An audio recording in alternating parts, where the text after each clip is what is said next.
একটা ছেলের জীবন মরণ অবস্থা, তার কোনো খবরই পাচ্ছি না। সেই 3টের আগে না কোনো খবর পাবো না। আর সেখানে কিনা আমি আশীর্বাদী আসনে গিয়ে বসবো? কখনো না। আর যদি আশীর্বাদ করতেই হয় না, তাহলে বের দিন আশীর্বাদ করবে।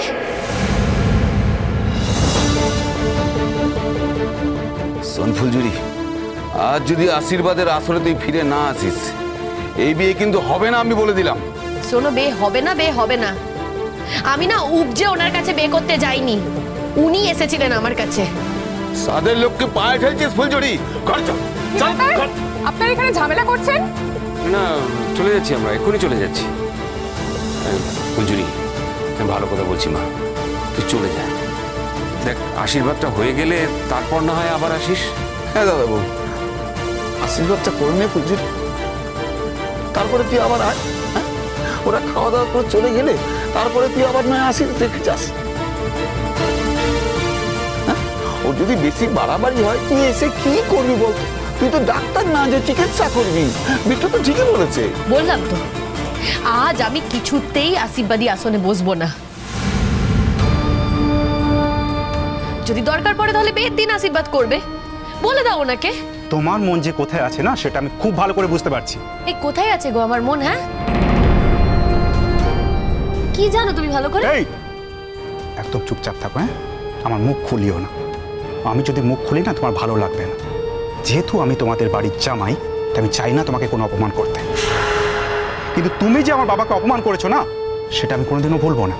আর শুধু আমার বাবাকে কেন, তুমি মানিক বাবুর মতো একটা মানুষকে অপমান করেছো। একে কি বলে বলো তো? সুখে থাকতে ভূতে কিলোনি। তোমার হয়েছে সেই অবস্থা, বুঝেছো? সুখে থাকতে না ভূতে কিলোচ্ছে। তোমার বাড়ি ঘর সব হয়ে যেত, তোমার সুখ ধরতই না। দোতলা বাড়িতে পায়ে পা তুলে মহারানীর মতো থাকতে পারতে। আর মানিক বাবুর কত টাকা না, সেটা তোমার ধারণাও নেই।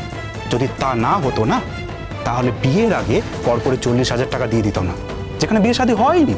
এই শোনো, 40,000 টাকা দিয়েছে, সেই 40,000 টাকা আমি ঠিক ফেরত দিয়ে দেব। বাহ, খুব যে টাকার গরম দেখাচ্ছ। তা এত টাকার গরম দেখাচ্ছ কোথা থেকে শুনি? হ্যাঁ, আর যদি তোমার এতই টাকার গরম, তাহলে অন্যের বাড়িতে কাজ করে খেতে কেন? টাকা ছিল না বলেই না কাজ করে খেতে। অন্যের বাড়িতে কাজ করে খেয়েছি না, নিজের সংসার চালানোর জন্য, সংসারের কথা ভেবে। এই তো এখন চুপ করে সব দাঁড়িয়ে আছে, মুখে কোনো কথাই ফুটছে না। কি করলো? হ্যাঁ, কি করলো আমার সঙ্গে? একটা বুড়োর সাথে আমার বিয়ে ঠিক করে দিল। দুটো না বড় বড় ছেলে মেয়ে আছে। আর এই বিয়েতে না আমার কোনোদিনও মত ছিল না। শুধুমাত্র ওদের কথা শুনে আমি এই বিয়েতে রাজি হয়েছিলাম। এই বিয়েতে আমার কোনো মত নেই। এখন এসব কথা বলে কি লাভ ফুলঝুরি? এত দূর যখন এগিয়ে গেছে ব্যাপারটা, তখন এসব কথা বলে লাভ কি? হ্যাঁ দাদাবাবু, সেটা ওকে একটু বুঝান না।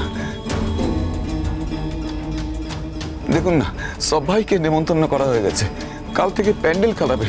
আর এখনো বলছে বিয়ে করে লাভ নেই। তার মানে তোর মনের মধ্যে কোনো পাপ আছে? হ্যাঁ, না হলে কি এই কথা বলেও? ফুলঝুরি, সাবধান হয়ে যা, তোর খুব ভালো হবে কিন্তু। সাবধান হওয়ার না কিছু নেই। হ্যাঁ, আমি না সাবধানই আছি। যাও তোমরা বাড়ি যাও। বড় মামু চল। আপনাদের ঝামেলা করতে বারণ করা হচ্ছে তো এখানে? কি হচ্ছে এসব? ঠিক আছে ঠিক আছে সিস্টার, আমি দেখছি চল চল। সোনা দিদি, বারণ করছি, ওর গায়ে হাত দেবে না, ওকে মারবে না। তুমি তো দেখতে বড্ড বাজে লোক। হ্যাঁ, মারবে ওকে। সোনা দিদি, সোনা দিদি, বাবা চলো, ফুলঝুরি কেন বাড়ি চলো, বাড়ি চলো। দাঁড়াও, আমি দেখছি। শোন ফুলঝুরি, আজকে তুই যদি বাড়ি না যাস, আশীর্বাদীটা যদি না হয়, বিয়েটা যদি ভেঙে যায়, তোকে আমি আর বাড়িতে ঢুকতে দেবো না। এটুকু বলে দিলাম, কিছু তাই তোকে ঢুকতে দেবো না। এই চিৎকার করবে না, আস্তে কথা বলো। এটা হাসপাতাল। হ্যাঁ, আর অসুবিধাটা কোথায় হচ্ছে তোমার? কোথায় অসুবিধা হচ্ছে? তোমার তো অসুবিধা হওয়ার কথা না। আমি না নিজের রোজগারে খাই, খেটে খাই।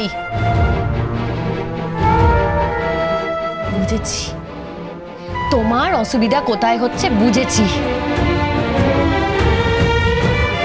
আর তো পাকা ঘরে গিয়ে ওটা হবে না। সেই তো বস্তির ঘরেই থাকতে হবে না, তারপর মানিক বাবুর পয়সাতেও খাওয়া হবে না, সেই সবই অসুবিধে তো। শোনো বাবা, তোমার এই বলচাল না আর চলবে না। বাড়িতে ঢুকতে দেবে না, আমিও বাড়িতে ঢুকবো না। এই কার আশ্রয় থাকবি রে? কোথায় উঠবি? কোথায় উঠবি? হ্যাঁ বল বল বল বল বল, সত্যি কথা বল, সত্যি কথা বল, সোজা কথা বল। কোথায় গিয়ে উঠবি তুই? তোর এত কিসের আঠারে ওই ছেলেটার সঙ্গে? কিসের আটা? হ্যাঁ বলতে হবে তোকে, বলতে হবে। অনেক সহ্য করেছি, আর আমি সহ্য করবো না। কিসের আটা তো ওই ছেলেটার সঙ্গে? হ্যাঁ এই দুপুরবেলা রোদ্রের মধ্যে 14 বার আমি এদিক ওদিক করছি, মেয়ে কোথায় গেল খুঁজে বেড়াচ্ছে। মেয়ে এদিকে বসে আছেন হাসপাতালে, আবার এখন বলছে আমি ওদের বাড়িতে যাবো খবর দিতে। তুই কেড়ে খবর দেওয়ার? তুই কেড়ে? হয়তো দাদাবাবু আছে, দাদাবাবু বলছেন যে খবর দিয়ে আসবে, তা তো হচ্ছে না। তোকে যেতে হবে খবর দিতে। কেন রে? তোর খবর দেওয়ার এত কি দরকার? বুঝতে পারছেন দাদাবাবু? বুঝতে পারছেন? ইচ্ছে করে এই বিয়েটা ভাঙছে, ইচ্ছা করে ভাঙছে বেটা। ফুলঝুরি, তুই যদি এখন না যাস তাহলে কিন্তু বিয়েটা হবে না। আচ্ছা তুই কি চাস বলতো? আমি বিয়েটা করবো না বড় বাবু।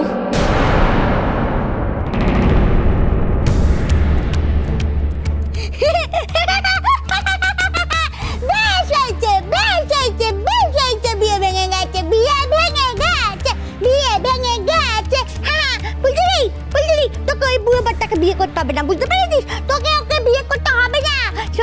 শোন না ফুলুরি, তোর না লালনের সাথেই বিয়ে দেবো। হ্যাঁ লালন ভালো হয়ে আসুক, তারপরে আমি লালনের সাথে তোর বিয়েটা দিয়ে দেবো, ঠিক আছে? হ্যাঁ বাহ, এই তো এরকম একটা অবোধ মেয়ে যেটা বুঝে গেল, সেটা আমরা বুঝতেই পারলাম না এটা হতে পারে। হ্যাঁ? আচ্ছা বাবা, তোমার মেয়ের যদি এরকম আশনাই ছিল, তাহলে তুমি আমার বাবাকে সাবধান করে দাওনি কেন?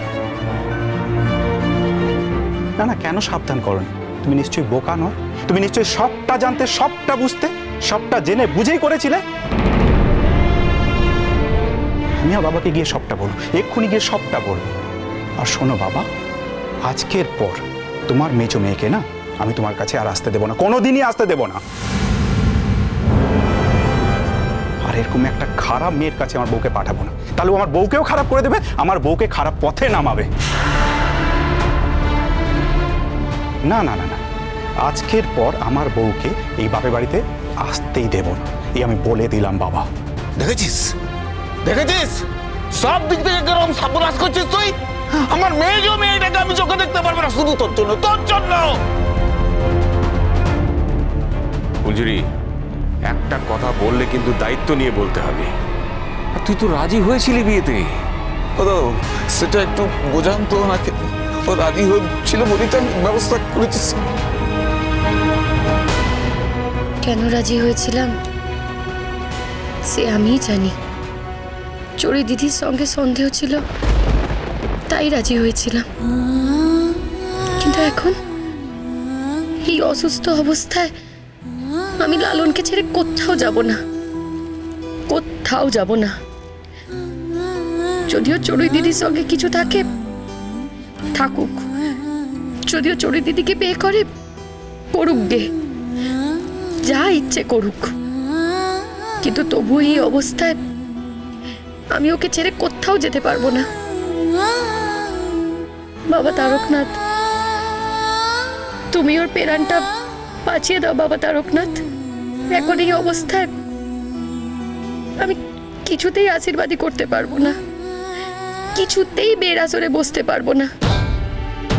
যদি এমন হয় মানুষটা না বাঁচে, না না, এরকম যদি হয় তাহলে একদিকে আমি বিয়ে করবো ঢাকঢোল পিটিয়ে, আর একদিকে না না, কখনো না, কখনো না। জানো কি হয়েছে? জানো লালনের অ্যাক্সিডেন্ট হয়েছে তো। কি কি হয়েছে? এই মেয়েটার জন্য সব অনাথ সৃষ্টি হয়েছে। ধুলো কণা